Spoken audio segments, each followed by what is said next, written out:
ಓಂ ಶಾಂತಿ. ಇಂದಿನ ದಿನಾಂಕ 10/9/2024. ಪ್ರಾರ್ಥ ಮುರುಳಿ ಬಾಪ್ ದಾದಾ ಮಧುಬನ. ಮಧುರ ಮಕ್ಕಳೇ, ಮಾಯೆಯನ್ನು ವಶಪಡಿಸಿಕೊಳ್ಳುವ ಮಂತ್ರವಾಗಿದೆ ಮನ್ಮನಾಭವ. ಇದೇ ಮಂತ್ರದಲ್ಲಿ ಎಲ್ಲ ವಿಶೇಷತೆಗಳು ಸಮಾವೇಶವಾಗಿದೆ. ಇದೇ ಮಂತ್ರವು ನಿಮ್ಮನ್ನು ಪವಿತ್ರರನ್ನಾಗಿ ಮಾಡುತ್ತದೆ. ಪ್ರಶ್ನೆ: ಆತ್ಮದ ಸುರಕ್ಷತೆಯ ನಂಬರ್ 1 ಸಾಧನವು ಯಾವುದಾಗಿದೆ ಮತ್ತು ಹೇಗೆ? ಉತ್ತರ: ನೆನಪಿನ ಯಾತ್ರೆಯು ನಂಬರ್ 1 ಸುರಕ್ಷತೆಯ ಸಾಧನವಾಗಿದೆ. ಏಕೆಂದರೆ ಈ ನೆನಪಿನಿಂದಲೇ ನಿಮ್ಮ ನಡವಳಿಕೆಯು ಸುಧಾರಣೆಯಾಗುತ್ತದೆ. ನೀವು ಮಾಯೆಯ ಮೇಲೆ ಜಯ ಗಳಿಸುತ್ತೀರಿ. ನೆನಪಿನಿಂದ ಪತಿತ ಕರ್ಮೇಂದ್ರಿಯಗಳು ಶಾಂತವಾಗಿ ಬಿಡುತ್ತವೆ. ನೆನಪಿನಿಂದಲೇ ಬಲ ಬರುತ್ತದೆ. ಜ್ಞಾನದ ಖಡ್ಗದಲ್ಲಿ ನೆನಪಿನ ಅರಿತವಿರಬೇಕು. ನೆನಪಿನಿಂದ ಮಧುರ ಸತೋಪ್ರಧಾನವಾಗುತ್ತೀರಿ. ಯಾರನ್ನೂ ಬೇಸರಪಡಿಸುವುದಿಲ್ಲ. ಆದ್ದರಿಂದ ನೆನಪಿನ ಯಾತ್ರೆಯಲ್ಲಿ ನಿರ್ಬಲರಾಗಬಾರದು. ನಾವು ಎಲ್ಲಿಯವರೆಗೆ ನೆನಪಿನಲ್ಲಿರುತ್ತೇವೆಂದು ತಮ್ಮನ್ನು ತಾವು ಕೇಳಿಕೊಳ್ಳಿರಿ. ಓಂ ಶಾಂತಿ. ಪ್ರತಿನಿತ್ಯವೂ ಮಧುರಾತಿ ಮಧುರ ಆತ್ಮಿಕ ಮಕ್ಕಳಿಗೆ ಎಚ್ಚರಿಕೆಯನ್ನು ಅವಶ್ಯವಾಗಿ ನೀಡಲಾಗುತ್ತದೆ. ಯಾವ ಎಚ್ಚರಿಕೆ? Safety first. ರಕ್ಷಣೆಯು ಮೊದಲನೆಯದಾಗಿದೆ. ಯಾವ ರಕ್ಷಣೆ? ನೆನಪಿನ ಯಾತ್ರೆಯಿಂದ ನೀವು ಬಹಳ ಸುರಕ್ಷಿತವಾಗಿರುತ್ತೀರಿ. ಮಕ್ಕಳಿಗಾಗಿ ಮೂಲ ಮಾತು ಇದೇ ಆಗಿದೆ. ತಂದೆಯು ತಿಳಿಸಿದ್ದಾರೆ, ನೀವು ಮಕ್ಕಳು ನೆನಪಿನ ಯಾತ್ರೆಯಲ್ಲಿ ಎಷ್ಟಿರುತ್ತೀರಿ ಅಷ್ಟು ಖುಷಿಯೂ ಇರುತ್ತದೆ ಮತ್ತು ನಡವಳಿಕೆಯೂ ಸುಧಾರಣೆಯಾಗುತ್ತದೆ. ಏಕೆಂದರೆ ಪಾವನರೂ ಆಗಬೇಕಾಗಿದೆ. ನಡವಳಿಕೆಯನ್ನು ಸುಧಾರಣೆ ಮಾಡಿಕೊಳ್ಳಬೇಕಾಗಿದೆ. ತಮ್ಮ ಪರಿಶೀಲನೆ ಮಾಡಿಕೊಳ್ಳಬೇಕು. ಅನ್ಯರಿಗೆ ದುಃಖ ಕೊಡುವಂತಹ ನಡವಳಿಕೆ ನನ್ನಲ್ಲಿಲ್ಲವೇ? ನನಗೆ ದೇಹಾಭಿಮಾನವು ಬಂದು ಬಿಡುವುದಿಲ್ಲವೇ? ಇದನ್ನು ಬಹಳ ಚೆನ್ನಾಗಿ ಪರಿಶೀಲನೆ ಮಾಡಿಕೊಳ್ಳಬೇಕು. ತಂದೆಯು ಮಕ್ಕಳಿಗೆ ಓದಿಸುತ್ತಾರೆ. ನೀವು ಮಕ್ಕಳು ಓದುತ್ತೀರಿ ಮತ್ತು ಅನ್ಯರಿಗೂ ಓದಿಸುತ್ತೀರಿ. ಬೇಅದ್ದಿನ ತಂದೆಯು ಕೇವಲ ಓದಿಸುತ್ತಾರೆ. ಬಾಕಿ ಎಲ್ಲರೂ ದೇಹಧಾರಿಯಾಗಿದ್ದಾರೆ. ಇದರಲ್ಲಿ ಇಡೀ ಪ್ರಪಂಚವೇ ಬಂದು ಬಿಡುತ್ತದೆ. ಒಬ್ಬ ತಂದೆಯು ವಿಧೇಹಿಯಾಗಿದ್ದಾರೆ. ತಾವು ಮಕ್ಕಳಿಗೆ ತಿಳಿಸುತ್ತಾರೆ, ಮಕ್ಕಳೇ, ನೀವು ವಿಧೇಹಿಗಳಾಗಬೇಕಾಗಿದೆ. ನಾನು ನಿಮ್ಮನ್ನು ವಿಧೇಹಿಯನ್ನಾಗಿ ಮಾಡಲು ಬಂದಿದ್ದೇನೆ. ಅಲ್ಲಿಗೆ ಪವಿತ್ರರಾಗಿಯೇ ಹೋಗುತ್ತೀರಿ. ಪವಿತ್ರರನ್ನಂತೂ ಜೊತೆ ಕರೆದುಕೊಂಡು ಹೋಗುವುದಿಲ್ಲ. ಆದ್ದರಿಂದ ಮೊದಲನೆಯದಾಗಿ ಇದೇ ಮಂತ್ರವನ್ನು ಕೊಡುತ್ತೇನೆ. ಇದು ಮಾಯೆಯನ್ನು ವಶಪಡಿಸಿಕೊಳ್ಳುವ ಮಂತ್ರವಾಗಿದೆ. ಪವಿತ್ರರಾಗುವ ಮಂತ್ರವಾಗಿದೆ. ಈ ಮಂತ್ರದಲ್ಲಿ ಬಹಳಷ್ಟು ವಿಶೇಷತೆಗಳು ತುಂಬಿವೆ. ಇದರಿಂದಲೇ ಪವಿತ್ರರಾಗಬೇಕು. ಮನುಷ್ಯರಿಂದ ದೇವತೆಗಳಾಗಬೇಕು. ಅವಶ್ಯವಾಗಿ ನಾವೇ ದೇವತೆಗಳಾಗಿದ್ದೆವು. ಆದ್ದರಿಂದ ತಂದೆಯು ತಿಳಿಸುತ್ತಾರೆ, ತಮ್ಮ ರಕ್ಷಣೆಯನ್ನು ಬಯಸುತ್ತೀರಿ. ಶಕ್ತಿಶಾಲಿ ಮಹಾವೀರರಾಗಲು ಬಯಸುತ್ತೀರೆಂದರೆ ಇಂತಹ ಪುರುಷಾರ್ಥವನ್ನು ಮಾಡಿರಿ. ತಂದೆ ಶಿಕ್ಷಣವನ್ನು ಕೊಡುತ್ತಿರುತ್ತಾರೆ. ಭಲೆ ಡ್ರಾಮಾ ಎಂದು ಹೇಳುತ್ತಿರುತ್ತಾರೆ. ಡ್ರಾಮಾ ಅನುಸಾರವಾಗಿ ಎಲ್ಲವೂ ಸರಿಯಾಗಿಯೇ ನಡೆಯುತ್ತಿದೆ. ಭವಿಷ್ಯಕ್ಕಾಗಿಯೂ ತಿಳಿಸುತ್ತಿರುತ್ತಾರೆ. ತಾವು ನೆನಪಿನ ಯಾತ್ರೆಯಲ್ಲಿ ಬಲಹೀನರಾಗಬಾರದು. ಬಂಧನದಲ್ಲಿರುವ ಗೋಪಿಕೆಯರು ಎಷ್ಟು ನೆನಪು ಮಾಡುತ್ತಾರೆಯೋ ಅಷ್ಟು ಸಮೀಪವಿರುವವರು ನೆನಪು ಮಾಡುವುದಿಲ್ಲ. ಏಕೆಂದರೆ ನೆನಪಿನಲ್ಲಿರುವವರು ಶಿವತಂದೆಯೊಂದಿಗೆ ಮಿಲನ ಮಾಡಲು ಜಡಪಡಿಸುತ್ತಿರುತ್ತಾರೆ. ಯಾರು ಮಿಲನ ಮಾಡುತ್ತಾರೆಯೋ ಅವರ ಹೊಟ್ಟೆ ತುಂಬಿದಂತಾಗುತ್ತದೆ. ಯಾರು ಬಹಳ ನೆನಪು ಮಾಡುವರೋ ಅವರು ಉತ್ತಮ ಪದವಿಯನ್ನು ಪಡೆಯುತ್ತಾರೆ. ಇಲ್ಲಿ ನೋಡಿದರೆ ಒಳ್ಳೊಳ್ಳೆಯ ಅನುಭವಿ ಮಕ್ಕಳೂ ಸಹ ನೆನಪಿನ ಯಾತ್ರೆಯಲ್ಲಿ ನಿರ್ಬಲವಾಗಿದ್ದಾರೆ. ನೆನಪಿನ ಅರಿತವು ಬಹಳ ಚೆನ್ನಾಗಿರಬೇಕು. ಜ್ಞಾನದ ಖಡ್ಗದಲ್ಲಿ ನೆನಪಿನ ಅರಿತವಿರದೇ ಇರುವ ಕಾರಣದಿಂದ ಯಾರಿಗೂ ಸಹ ಬಾಣವು ನಾಟುವುದಿಲ್ಲ. ಪೂರ್ಣವಾಗಿ ಸಾಯುವುದಿಲ್ಲ. ಬಲಿಯಾರಿಯಾಗುವುದಿಲ್ಲ.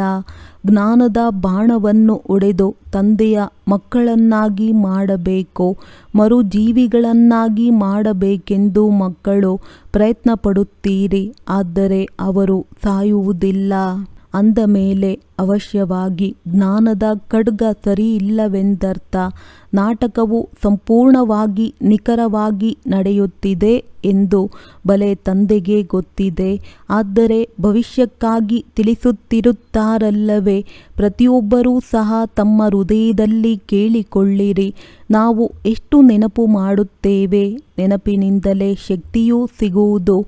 ಆದ್ದರಿಂದ ಜ್ಞಾನದ ಖಡ್ಗದಲ್ಲಿ ಹೊಳಪು ಇರಬೇಕೆಂದು ಹೇಳಲಾಗುತ್ತದೆ. ಜ್ಞಾನವನ್ನು ಬಹಳ ಸಹಜವಾಗಿಯೂ ತಿಳಿಸಬಹುದು. ನೆನಪಿನಲ್ಲಿ ಎಷ್ಟೆಷ್ಟಿರುತ್ತೀರಿ ಅಷ್ಟಷ್ಟು ಬಹಳ ಮಧುರರಾಗುತ್ತೀರಿ. ನೀವು ಸತೋಪ್ರಧಾನರಾಗಿದ್ದಾಗ ಬಹಳ ಮಧುರರಾಗಿದ್ದೀರಿ. ಈಗ ಮತ್ತೆ ಸತೋಪ್ರಧಾನ ಆಗಬೇಕಾಗಿದೆ. ನಿಮ್ಮ ಸ್ವಭಾವವು ಬಹಳ ಮಧುರವಾಗಿರಬೇಕು. ಎಂದೂ ಸಹ ಬೇಸರವಾಗಬಾರದು. ಯಾರೂ ಬೇಸರವಾಗುವಂತಹ ವಾತಾವರಣವಿರಬಾರದು. ಏಕೆಂದರೆ ಈ ಈಶ್ವರೀಯ ವಿಶ್ವವಿದ್ಯಾಲಯವನ್ನು ಸ್ಥಾಪನೆ ಮಾಡುವ ಸೇವೆಯು ಅತ್ಯುತ್ತಮವಾಗಿರುವುದಾಗಿದೆ. ವಿಶ್ವವಿದ್ಯಾಲಯಗಳು ಭಾರತದಲ್ಲಿ ಬಹಳಷ್ಟಿವೆ. ಆದರೆ ವಾಸ್ತವದಲ್ಲಿ ಅದು ವಿಶ್ವವಿದ್ಯಾಲಯವಲ್ಲ. ವಿಶ್ವವಿದ್ಯಾಲಯವು ಒಂದೇ ಆಗಿದೆ. ತಂದೆಯು ಬಂದು ಎಲ್ಲರಿಗೂ ಮುಕ್ತಿ, ಜೀವನ್ಮುಕ್ತಿಯನ್ನು ಕೊಡುತ್ತಾರೆ. ತಂದೆಗೆ ಗೊತ್ತಿದೆ, ಇಡೀ ಪ್ರಪಂಚದ ಮನುಷ್ಯಾತ್ಮರೆಲ್ಲರೂ ಸಮಾಪ್ತಿಯಾಗಲಿದ್ದಾರೆ. ತಂದೆಯನ್ನು ಹಳೆಯ ಪ್ರಪಂಚದ ಸಮಾಪ್ತಿ ಮತ್ತು ಹೊಸ ಪ್ರಪಂಚದ ಸ್ಥಾಪನೆ ಮಾಡಿರಿ ಎಂದು ಕರೆದಿದ್ದೀರಿ. ತಂದೆಯು ಬಂದಿದ್ದಾರೆ. ಈಗ ಮಾಯೆಯ ಆಡಂಬರವು ಎಷ್ಟೊಂದಿದೆ. ಈಗ ಫಾಲ್ ಆಫ್ ಪಾಂಪ್ ಎಂಬ ಆಟವನ್ನು ತೋರಿಸುತ್ತಾರೆ. ದೊಡ್ಡ ದೊಡ್ಡ ಮನೆಗಳನ್ನು ಕಟ್ಟಿಸುತ್ತಾರೆ. ಇದು ಸಹ ಆಡಂಬರವಾಗಿದೆ. ಸತ್ಯಯುಗದಲ್ಲಿ ಇಷ್ಟು ಅಂತಸ್ತುಗಳ ಮನೆಗಳ ನಿರ್ಮಾಣವನ್ನು ಮಾಡುವುದಿಲ್ಲ. ಇಲ್ಲಷ್ಟೇ ನಿರ್ಮಾಣ ಮಾಡುತ್ತಾರೆ. ಏಕೆಂದರೆ ಇಲ್ಲಿ ಇರುವುದಕ್ಕಾಗಿ ಸ್ಥಳವೂ ಕಡಿಮೆ ಇದೆ. ಯಾವಾಗ ವಿನಾಶವಾಗುವುದೋ ಆಗ ಎಲ್ಲ ದೊಡ್ಡ ದೊಡ್ಡ ಮನೆಗಳು ಕೆಳಗೆ ಬೀಳುತ್ತವೆ. ಮುಂಚೆ ಇಷ್ಟು ದೊಡ್ಡ ದೊಡ್ಡ ಮನೆಗಳನ್ನು ನಿರ್ಮಿಸುತ್ತಿರಲಿಲ್ಲ. ಬಾಂಬುಗಳನ್ನು ಹಾಕಿದಾಗ ಎಲೆಗಳು ಬೀಳುವಂತೆ ಈ ಮನೆಗಳು ಕೆಳಗೆ ಉರುಳುತ್ತವೆ. ಅಂದರೆ ಅಲ್ಲಿರುವವರು ಸಾಯುತ್ತಾರೆ, ಅನ್ಯರು ಉಳಿದುಕೊಳ್ಳುತ್ತಾರೆ ಎಂದಲ್ಲ.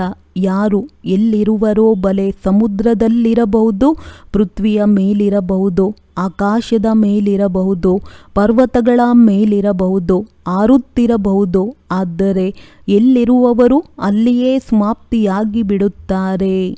ಇದು ಹಳೆಯ ಪ್ರಪಂಚವಲ್ಲವೇ? 84 ಲಕ್ಷ ಯೋನಿಗಳೆಲ್ಲವೂ ಸಮಾಪ್ತಿಯಾಗಿ ಬಿಡಬೇಕು. ಹೊಸ ಪ್ರಪಂಚದಲ್ಲಿ ಇದ್ಯಾವುದೂ ಇರುವುದಿಲ್ಲ. ಸೊಳ್ಳೆಗಳಾಗಲಿ, ಮನುಷ್ಯರು, ಜೀವ ಜಂತುಗಳಾಗಲಿ ಯಾವುದೂ ಉಳಿಯುವುದಿಲ್ಲ. ಇಲ್ಲಂತೂ ಬಹಳ ಜನಸಂಖ್ಯೆ ಇದೆ. ನೀವು ಮಕ್ಕಳು ದೇವತೆಗಳಾಗುತ್ತೀರೆಂದರೆ ಅಲ್ಲಿ ಪ್ರತಿಯೊಂದು ವಸ್ತುವು ಸತೋಪ್ರಧಾನವಾಗಿರುತ್ತದೆ. ಇಲ್ಲಿಯೂ ಸಹ ದೊಡ್ಡ ವ್ಯಕ್ತಿಗಳ ಮನೆಗಳಿಗೆ ಹೋಗುತ್ತೀರೆಂದರೆ ಅಲ್ಲಿ ಬಹಳ ಸ್ವಚ್ಛತೆ ಇರುತ್ತದೆ. ನೀವು ಎಲ್ಲರಿಗಿಂತ ಶ್ರೇಷ್ಠ ದೇವತೆಗಳಾಗುತ್ತೀರಿ. ದೊಡ್ಡ ದೇವತೆಗಳೆಂದು ಹೇಳುವುದಿಲ್ಲ, ಆದರೆ ನೀವು ಬಹಳ ದೇವತೆಗಳಾಗುತ್ತೀರಿ. ಇದೇನು ಹೊಸ ಮಾತಲ್ಲ. 5000 ವರ್ಷಗಳ ಮೊದಲು ನೀವು ನಂಬರ್ ವಾರ್ ಆ ರೀತಿಯಲ್ಲಿದ್ದೀರಿ. ಅಲ್ಲಿ ಇಷ್ಟೆಲ್ಲ ಕೊಳಕು ಇತ್ಯಾದಿಗಳೆಲ್ಲವೂ ಇರುವುದಿಲ್ಲ. ನಾವು ಬಹಳ ಶ್ರೇಷ್ಠ ದೇವತೆಗಳಾಗುತ್ತೇವೆ. ಒಬ್ಬ ತಂದೆಯೇ ನಮಗೆ ಓದಿಸುವವರಾಗಿದ್ದಾರೆ. ಅವರು ನಮ್ಮನ್ನು ಬಹಳ ಶ್ರೇಷ್ಠರನ್ನಾಗಿ ಮಾಡುತ್ತಾರೆಂದು ಮಕ್ಕಳಿಗೆ ಬಹಳ ಖುಷಿಯಾಗುತ್ತದೆ. ವಿದ್ಯೆಯಲ್ಲಿ ಸದಾ ನಂಬರ್ ವಾರ್ ಇರುತ್ತಾರೆ. ಕೆಲವರು ಕಡಿಮೆ ಓದುತ್ತಾರೆ, ಕೆಲವರು ಹೆಚ್ಚು ಓದುತ್ತಾರೆ. ಈಗ ಮಕ್ಕಳು ಪುರುಷಾರ್ಥವನ್ನು ಮಾಡುತ್ತಿದ್ದೀರಿ. ದೊಡ್ಡ ದೊಡ್ಡ ಸೇವಾ ಕೇಂದ್ರಗಳನ್ನು ಏಕೆ ತೆರೆಯುತ್ತಿದ್ದೀರೆಂದರೆ ದೊಡ್ಡ ದೊಡ್ಡವರಿಗೂ ಆತ್ಮದ ಜ್ಞಾನವು ಅರ್ಥವಾಗಬೇಕು ಎಂದು ತೆರೆಯುತ್ತಿದ್ದೀರಿ. ಭಾರತದ ಪ್ರಾಚೀನ ರಾಜಯೋಗವೆಂದು ಗಾಯನವಿದೆ. ವಿಶೇಷವಾಗಿ ವಿದೇಶದವರಿಗೆ ರಾಜಯೋಗವನ್ನು ಕಲಿಯಬೇಕೆಂಬ ಉತ್ಸಾಹವೂ ಬಹಳಷ್ಟಿರುತ್ತದೆ. ಭಾರತವಾಸಿಗಳು ತಮೋ ಪ್ರಧಾನ ಬುದ್ಧಿಯವರಾಗಿರುತ್ತಾರೆ, ವಿದೇಶದವರು ತಮೋ ಬುದ್ಧಿಯವರಾಗಿದ್ದಾರೆ. ಆದ್ದರಿಂದ ಅವರಿಗೆ ಭಾರತದ ಪ್ರಾಚೀನ ರಾಜಯೋಗವನ್ನು ಕಲಿಯುವ ಉತ್ಸಾಹವಿರುತ್ತದೆ. ಭಾರತದ ಪ್ರಾಚೀನ ರಾಜಯೋಗವೆಂದು ಹೆಸರುವಾಸಿಯಾಗಿದೆ. ಇದರಿಂದ ಭಾರತವು ಸ್ವರ್ಗವಾಗಿತ್ತು. ಅಲ್ಲಿ ಬಹಳ ಕೆಲವರೇ ಬರುತ್ತಾರೆ, ಪೂರ್ಣ ರೀತಿಯಲ್ಲಿ ಅರಿತುಕೊಳ್ಳುತ್ತಾರೆ. ಸ್ವರ್ಗವು ಹಿಂದೆ ಇತ್ತು, ಈಗ ಮತ್ತೆ ಅವಶ್ಯವಾಗಿ ಬರಲಿದೆ. ವಿಶ್ವದಲ್ಲಿಯೇ ಹೆವೆನ್ ಅಥವಾ ಪ್ಯಾರಡೈಸ್ ಎಲ್ಲದಕ್ಕಿಂತ ಅತಿ ದೊಡ್ಡ ಅದ್ಭುತವಾಗಿದೆ. ಸ್ವರ್ಗದ ಹೆಸರು ಎಷ್ಟೊಂದು ಪ್ರಸಿದ್ಧವಾಗಿದೆ. ಸ್ವರ್ಗ ಮತ್ತು ನರಕ, ಶಿವಾಲಯ ಮತ್ತು ವೇಶ್ಯಾಲಯ. ನಾವೀಗ ಶಿವಾಲಯದಲ್ಲಿ ಹೋಗಬೇಕೆಂದು ಮಕ್ಕಳಿಗೆ ನಂಬರ್ ವಾರ್ ನೆನಪಿದೆ. ಅಲ್ಲಿಗೆ ಹೋಗಲು ಶಿವತಂದೆಯನ್ನು ನೆನಪು ಮಾಡಬೇಕಾಗಿದೆ. ಅವರೇ ಎಲ್ಲರನ್ನೂ ಕರೆದುಕೊಂಡು ಹೋಗುವ ಮಾರ್ಗದರ್ಶಕನಾಗುತ್ತಾರೆ. ಭಕ್ತಿಗೆ ರಾತ್ರಿ ಎಂದು ಹೇಳಲಾಗುತ್ತದೆ, ಜ್ಞಾನಕ್ಕೆ ದಿನವೆಂದು ಹೇಳಲಾಗುತ್ತದೆ. ಇದು ಬೇಹದ್ದಿನ ಮಾತಾಗಿದೆ. ಹಳೆಯ ವಸ್ತು ಮತ್ತು ಹೊಸ ವಸ್ತುವಿನಲ್ಲಿ ಬಹಳ ವ್ಯತ್ಯಾಸವಿರುತ್ತದೆ. ಈಗ ನೀವು ಮಕ್ಕಳಿಗೆ ಇಷ್ಟು ಶ್ರೇಷ್ಠಾತಿ ಶ್ರೇಷ್ಠ ವಿದ್ಯೆಯನ್ನು ದೊಡ್ಡ ಸುಂದರವಾದ ಮನೆಗಳಲ್ಲಿ ಓದಿಸಿದರೆ ದೊಡ್ಡ ದೊಡ್ಡ ಗಣ್ಯ ವ್ಯಕ್ತಿಗಳು ಬಂದು ಕೇಳುತ್ತಾರೆಂದು ನಾವು ಬಯಸುತ್ತೇವೆ. ಅಲ್ಲಿ ಒಬ್ಬೊಬ್ಬರಿಗೂ ಸಹ ಕುಳಿತು ತಿಳಿಸಬೇಕಾಗುತ್ತದೆ. ವಾಸ್ತವದಲ್ಲಿ ವಿದ್ಯಾಭ್ಯಾಸ ಅಥವಾ ಶಿಕ್ಷಣಕ್ಕಾಗಿ ಏಕಾಂತದ ಸ್ಥಾನಗಳಿರುತ್ತವೆ. ಬ್ರಹ್ಮಜ್ಞಾನಿಗಳ ಆಶ್ರಮಗಳು ನಗರದಿಂದ ಬಹಳ ದೂರದಲ್ಲಿರುತ್ತದೆ ಮತ್ತು ಕೆಳಗೆ ಇರುತ್ತವೆ. ಇಷ್ಟೊಂದು ಎತ್ತರವಾದ ಅಂತಸ್ತುಗಳಲ್ಲಿ ಇರುವುದಿಲ್ಲ. ಈಗ ತಮೋ ಪ್ರಧಾನರಾಗಿರುವುದರಿಂದ ನಗರದಲ್ಲಿಯೇ ಪ್ರವೇಶ ಮಾಡಿದ್ದಾರೆ. ಅವರ ಶಕ್ತಿಯು ಸಮಾಪ್ತಿಯಾಗಿದೆ. ಈ ಸಮಯದಲ್ಲಿ ಎಲ್ಲರ ಬ್ಯಾಟರಿಯೂ ಖಾಲಿಯಾಗಿದೆ. ಈಗ ಬ್ಯಾಟರಿಯನ್ನು ಹೇಗೆ ತುಂಬುವುದು? ಇದನ್ನು ತಂದೆಯ ವಿನಃ ಮತ್ಯಾರೂ ಸಹ ತುಂಬಲು ಸಾಧ್ಯವಿಲ್ಲ. ಮಕ್ಕಳು ಬ್ಯಾಟರಿಯನ್ನು ಚಾರ್ಜ್ ಮಾಡಿಕೊಳ್ಳುವುದರಿಂದಲೇ ಶಕ್ತಿಯು ಬರುತ್ತದೆ. ಅದಕ್ಕಾಗಿ ಮುಖ್ಯವಾದುದು ನೆನಪಾಗಿದೆ. ಅದರಲ್ಲಿಯೇ ಮಾಯೆಯ ವಿಘ್ನಗಳು ಬರುತ್ತವೆ. ಕೆಲವರು ಸರ್ಜನ್ನ ಮುಂದೆ ಸತ್ಯವನ್ನು ತಿಳಿಸುತ್ತಾರೆ, ಇನ್ನು ಕೆಲವರು ಬಚ್ಚಿಟ್ಟುಕೊಳ್ಳುತ್ತಾರೆ. ಒಳಗಿರುವ ನಿರ್ಬಲತೆಗಳನ್ನು ತಂದೆಗೆ ತಿಳಿಸಬೇಕಾಗುತ್ತದೆ. ಈ ಜನ್ಮದಲ್ಲಿ ಮಾಡಿರುವ ಪಾಪವನ್ನು ಅವಿನಾಶಿ ಸರ್ಜನ್ನ ಮುಂದೆ ವರ್ಣನೆ ಮಾಡಬೇಕು. ಇಲ್ಲವೆಂದರೆ ಅದು ವೃದ್ಧಿಯಾಗುತ್ತಿರುತ್ತದೆ. ತಿಳಿಸಿದ ನಂತರ ಅದು ವೃದ್ಧಿಯಾಗುವುದಿಲ್ಲ. ಆದ್ದರಿಂದ ತಿಳಿಸದೆಯೇ ಒಳಗಿಟ್ಟುಕೊಳ್ಳುವುದೂ ಸಹ ಹಾನಿಕಾರಕವಾಗಿದೆ. ಯಾವ ಮಕ್ಕಳು ತಂದೆಗೆ ಸತ್ಯವಾದ ಮಕ್ಕಳಾಗಿದ್ದಾರೆಯೋ ಅವರು ಈ ಜನ್ಮದಲ್ಲಿ ಇಂತಿಂತಹ ಪಾಪಗಳನ್ನು ಮಾಡಿದ್ದೇವೆ ಎಂದು ಸತ್ಯವಾಗಿ ಎಲ್ಲವನ್ನೂ ತಿಳಿಸಿಬಿಡುತ್ತಾರೆ. ದಿನ ಕಳೆದಂತೆ ತಂದೆಯೂ ಸಹ ಒತ್ತು ಕೊಟ್ಟು ಹೇಳುತ್ತಿರುತ್ತಾರೆ, ಇದು ನಿಮ್ಮ ಅಂತಿಮ ಜನ್ಮವಾಗಿದೆ. ತಮೋ ಪ್ರಧಾನರಿಂದ ಪಾಪಗಳಂತೂ ಖಂಡಿತವಾಗಿಯೂ ಆಗುತ್ತದೆ ಎಲ್ಲವೇ. ತಂದೆಯು ತಿಳಿಸುತ್ತಾರೆ, ನಾನು ಬಹಳ ಜನ್ಮಗಳ ಅಂತಿಮದಲ್ಲಿ ಯಾರು ನಂಬರ್ 1 ಪತಿತರಾಗಿದ್ದಾರೆಯೋ ಅವರಲ್ಲಿಯೇ ಪ್ರವೇಶ ಮಾಡುತ್ತೇನೆ. ಏಕೆಂದರೆ ಅವರೇ ಪುನಃ ನಂಬರ್ 1ನಲ್ಲಿ ಹೋಗಬೇಕಾಗಿದೆ. ಬಹಳ ಪರಿಶ್ರಮ ಪಡಬೇಕು. ಈ ಜನ್ಮದಲ್ಲಿಯೂ ಪಾಪಗಳಾಗಿವೆ ಅಲ್ಲವೇ? ನಾವು ಏನು ಮಾಡುತ್ತಿದ್ದೇವೆಂದು ಕೆಲವರಿಗೆ ತಿಳಿಯುವುದಿಲ್ಲ. ಸತ್ಯವನ್ನು ತಿಳಿಸುವುದಿಲ್ಲ. ಕೆಲವರು ಸತ್ಯವಾಗಿ ತಿಳಿಸುತ್ತಾರೆ. ತಂದೆಯು ತಿಳಿಸುತ್ತಾರೆ, ಮಕ್ಕಳೇ, ಯಾವಾಗ ಕರ್ಮಾತೀತ ಸ್ಥಿತಿಯಾಗುವುದೋ ಆಗಲೇ ನಿಮ್ಮ ಕರ್ಮೇಂದ್ರಿಯಗಳು ಶಾಂತವಾಗುತ್ತವೆ. ಹೇಗೆಂದರೆ ಮನುಷ್ಯರು ವೃದ್ಧರಾದಾಗ ಕರ್ಮೇಂದ್ರಿಯಗಳು ತಾನಾಗಿಯೇ ಶಾಂತವಾಗಿ ಬಿಡುತ್ತದೆ. ಇಲ್ಲಂತೂ ಬಾಲ್ಯದಲ್ಲಿಯೇ ಎಲ್ಲವೂ ಶಾಂತವಾಗಿ ಬಿಡಬೇಕು. ಯೋಗ ಬಲದಲ್ಲಿ ಬಹಳ ಚೆನ್ನಾಗಿದ್ದರೆ ಇವೆಲ್ಲ ಮಾತುಗಳ ಸಮಾಪ್ತಿಯೂ ಆಗಿಬಿಡುತ್ತದೆ. ಸತ್ಯಯುಗದಲ್ಲಿ ಇಂತಹ ಯಾವುದೇ ಕೆಟ್ಟ ಕಾಯಿಲೆ, ಕೊಳಕು ಇತ್ಯಾದಿ ಏನೂ ಇರುವುದಿಲ್ಲ. ಮನುಷ್ಯರು ಬಹಳ ಸ್ವಚ್ಛ ಶುದ್ಧವಾಗಿರುತ್ತಾರೆ. ಅಲ್ಲಿರುವುದೇ ರಾಮರಾಜ್ಯ, ಇಲ್ಲಿ ರಾವಣ ರಾಜ್ಯವಿದೆ. ಆದ್ದರಿಂದ ಅನೇಕ ಪ್ರಕಾರದ ಕೊಳಕು ಕಾಯಿಲೆಗಳಿವೆ. ಸತ್ಯಯುಗದಲ್ಲಿ ಇದೇನೂ ಇರುವುದಿಲ್ಲ. ಹೆಸರೇ ಸ್ವರ್ಗ ಎಂಬುದು ಎಷ್ಟು ಸುಂದರವಾಗಿದೆ. ಹೊಸ ಪ್ರಪಂಚವಾಗಿರುತ್ತದೆ. ಅಲ್ಲಿ ಬಹಳ ಸ್ವಚ್ಛತೆ ಇರುತ್ತದೆ.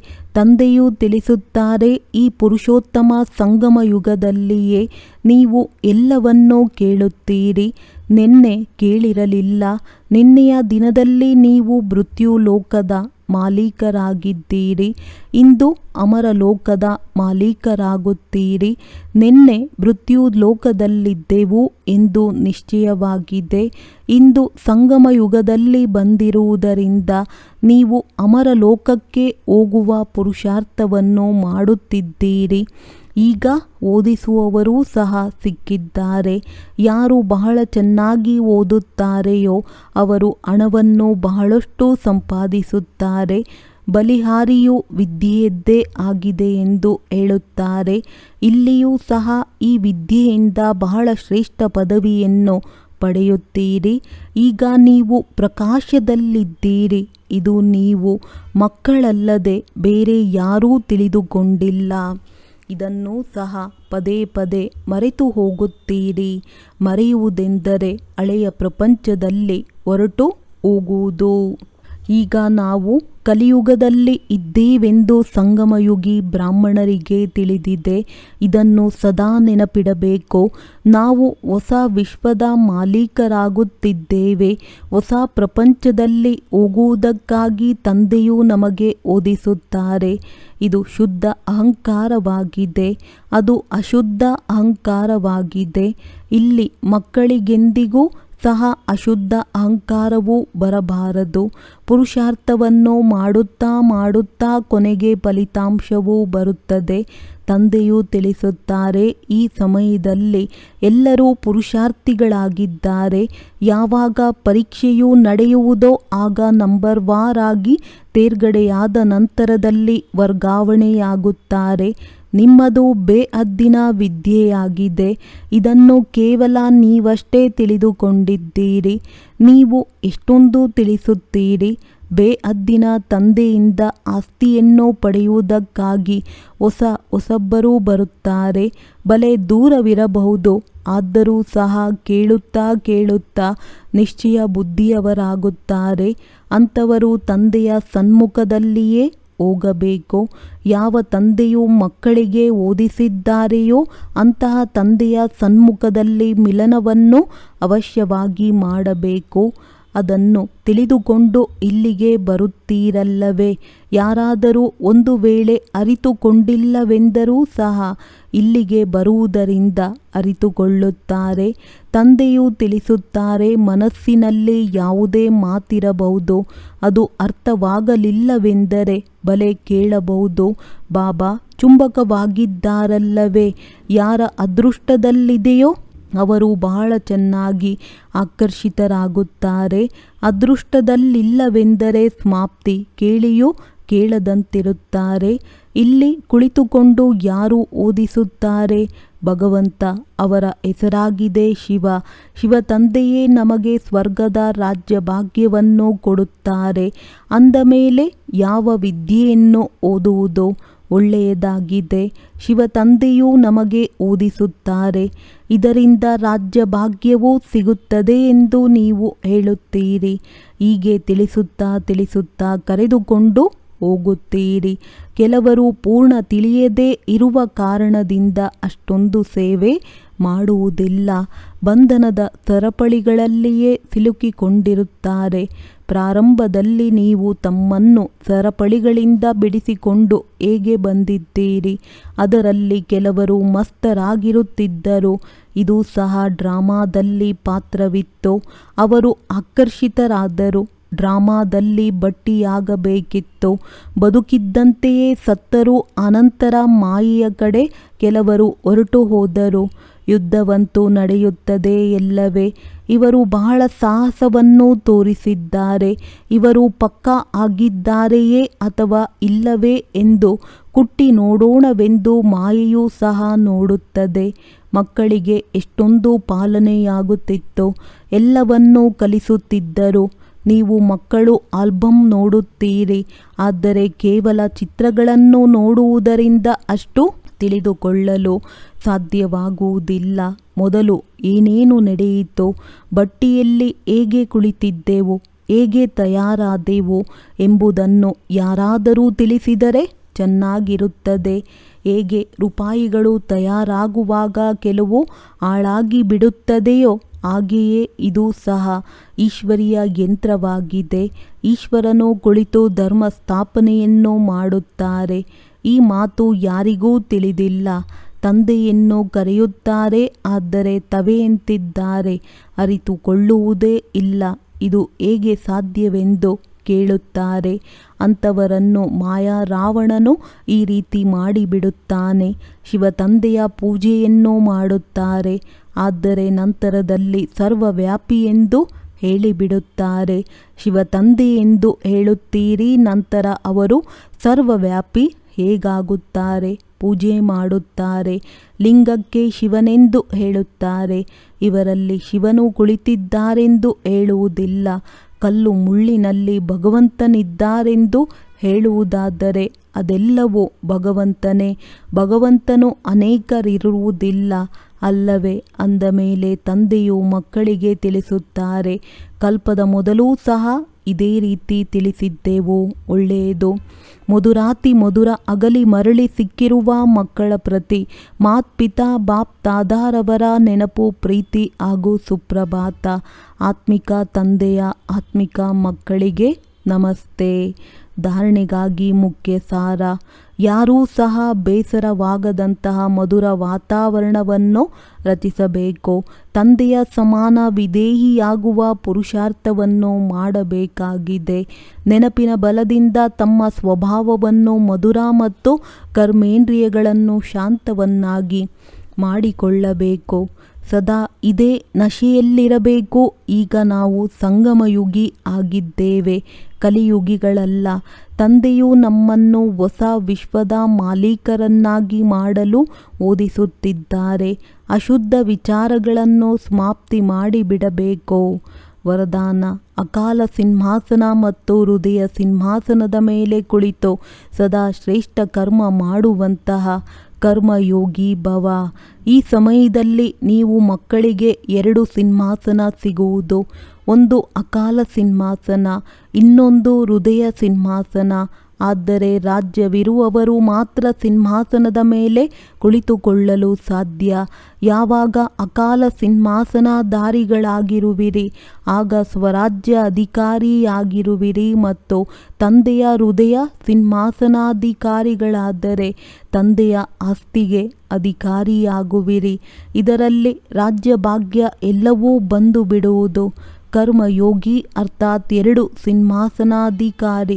ಈ ರೀತಿಯ ಸಿಂಹಾಸನಾಧಿಕಾರಿ ಆತ್ಮದ ಪ್ರತಿ ಕರ್ಮ ಶ್ರೇಷ್ಠವಾಗಿರುವುದು, ಏಕೆಂದರೆ ಎಲ್ಲ ಕರ್ಮೇಂದ್ರಿಯಗಳು ನಿಯಮ ಮತ್ತು ಆದೇಶಾನುಸಾರ ನಡೆಯುತ್ತಿರುವುದು. ಸ್ಲೋಗನ್: ಯಾರು ಸದಾ ಸ್ವಮಾನದ ಸೀಟ್ ಮೇಲೆ ಸೆಟ್ ಆಗಿರುತ್ತಾರೆ ಅವರೇ ಗುಣವಾನ್ ಮತ್ತು ಮಹಾನ್ ಆಗಿದ್ದಾರೆ. ಒಳ್ಳೆಯದು. ಓಂ ಶಾಂತಿ.